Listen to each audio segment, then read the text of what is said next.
हरे कृष्णा। साधारण रूप से अर्चना विधि के 5 अंग हैं। इसको पंचांग पूजा भी कहा जाता है, या इसका नाम पंचांग पूजा है। पूजा का अर्थ सिर्फ आरती उतारना नहीं होता कि हमने बस भगवान की आरती उतारी और हो गया, नहीं। अगर हमें अच्छे से भगवान की पूजा करनी है तो ये 5 अंगों में विभाजित है। अब क्या है ये 5 अंग? पहला अंग है अभिगमन। अभिगमन क्या है? हमारे उठने से, जब हम उठते हैं और मंदिर में जाकर भगवान को उठाते हैं, ये जो क्रिया है हमारे उठने की क्रिया और भगवान को उठाने की क्रिया को अभिगमन कहा जाता है। हमें जो पुजारी है या जो भगवान की सेवा आरती इत्यादि करना चाहता है, उसको उठने की कुछ नियम है। आम लोग तो बस ऐसे ही उठ जाते हैं, पर ये जो भक्त है जो भगवान की सेवा करना चाहता है, इसको उठने के लिए कुछ नियमों का पालन करना चाहिए या इसको कुछ नियम पालन करने पड़ते हैं।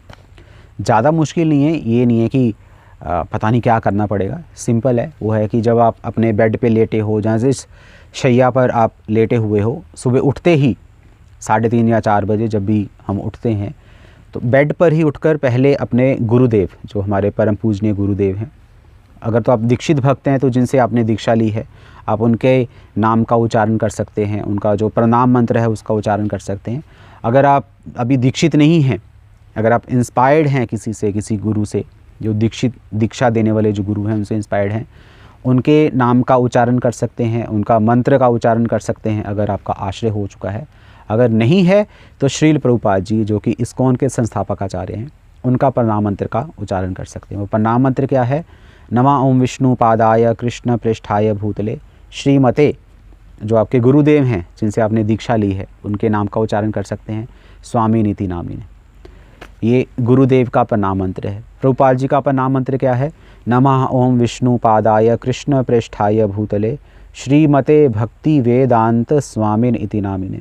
नमस्ते सारस्वते देवे गौरवाणी प्रचारिणे निर्विशेष शून्यवादी पाश्चात्य देशतारिणे। ये प्रभुपाद जी का प्रणाम मंत्र है। ये गुरुदेव को प्रणाम करके, प्रभुपाद जी को प्रणाम करके हरे कृष्णा महामंत्र का उच्चारण कीजिए। हरे कृष्ण कृष्ण कृष्ण हरे हरे, हरे राम राम राम हरे हरे।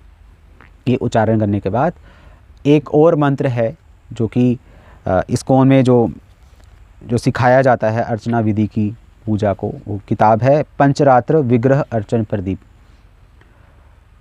उसी से मैं जो बता रहा हूँ सारा उसी में है। वो किताब इजीली मिल जाती है, इस्कॉन में अवेलेबल है, आप अगर चाहें तो ले सकते हैं ये किताब। इस किताब में कहा गया है एक और मंत्र उठते ही हमें बोलना चाहिए। प्रातः प्रबोधितो विष्णु ऋषिकेशेन यत्त्वया यत्तद्कस्य शीर्षान तत्करोमि त्वाज्ञया। कि हे विष्णु, हे ऋषिकेश, मैं आपका सेवक हूँ, आप मेरी इंद्रियों के स्वामी हैं, आपकी जैसी आज्ञा है वैसी सेवा करने के लिए मैं तैयार हूँ। तो ये एक छोटा सा प्रणाम है, भगवान की एक वंदना है कि हम उठे हैं। और क्यों उठे हैं? एक भक्त क्यों उठता है? भगवान की सेवा के लिए ही उठता है। इसलिए हम भगवान से सुबह सुबह प्रार्थना करते हैं।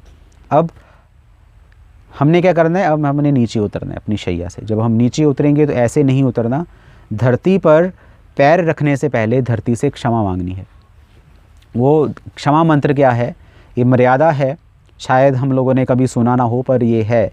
धरती देवी से हमें क्षमा मांगनी है, जो भूदेवी हैं, भगवान की शक्ति हैं।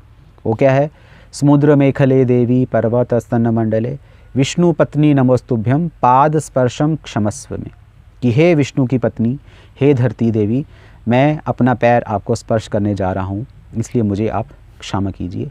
ये जो मंत्र है ये नारद पुराण से लिया गया है। उसके बाद आप शौच क्रिया इत्यादि वो सब करेंगे, नहाएंगे। नहाते समय जो हमारी 7 नदियां हैं, 7 पवित्र नदियां हैं, उनका उच्चारण कीजिए। गंगे च यमुने चैव गोदावरी सरस्वती नर्मदे सिंधु कावेरी जले यस्मिन् सन्निधिं कुरु। इन नदियों का उच्चारण कीजिए। फिर शुद्धिकरण मंत्र ओम अपवित्रः पवित्रो वा सर्वावस्थागतोऽपि वा यः स्मरेत् पुंडरीकाक्षं स बाह्य सबाह्य अभ्यंतर शुचि।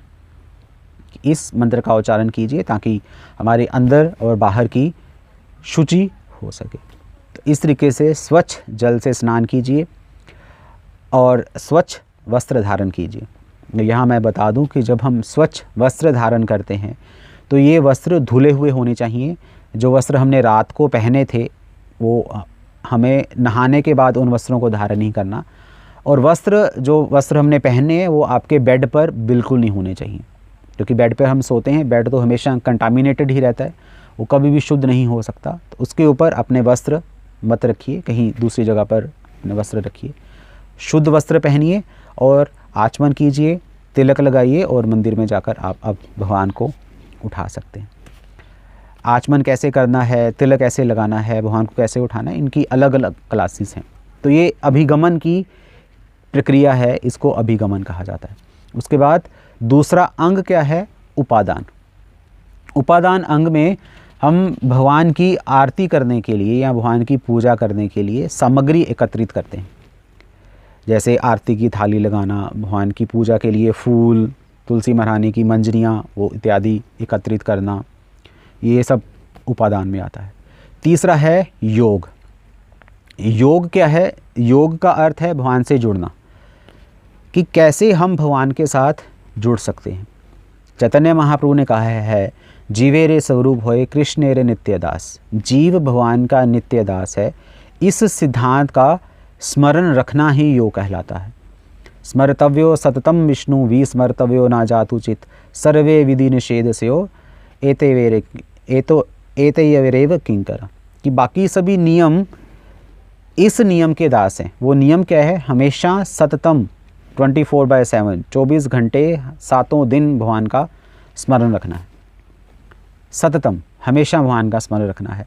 योग में ये आता है कि कैसे हम अपने शरीर को हम साफ़ रखते हैं। क्यों साफ़ रखते हैं? इस बात का ध्यान रखकर कि ये शरीर भगवान की संपत्ति है या इस शरीर से हमने भगवान की सेवा करनी है। तो ये योग में आता है। चौथा पार्ट क्या है? इज्जा। इज्जा जो अंग है, इस अंग में भगवान की डायरेक्ट सेवा की जाती है। कैसे? भगवान की जो अर्चा विग्रह हैं, अर्चा विग्रह हम कहते हैं, हम मूर्ति नहीं कहते। मूर्ति वो होती है जिसमें प्राण नहीं होते, जो जड़ है।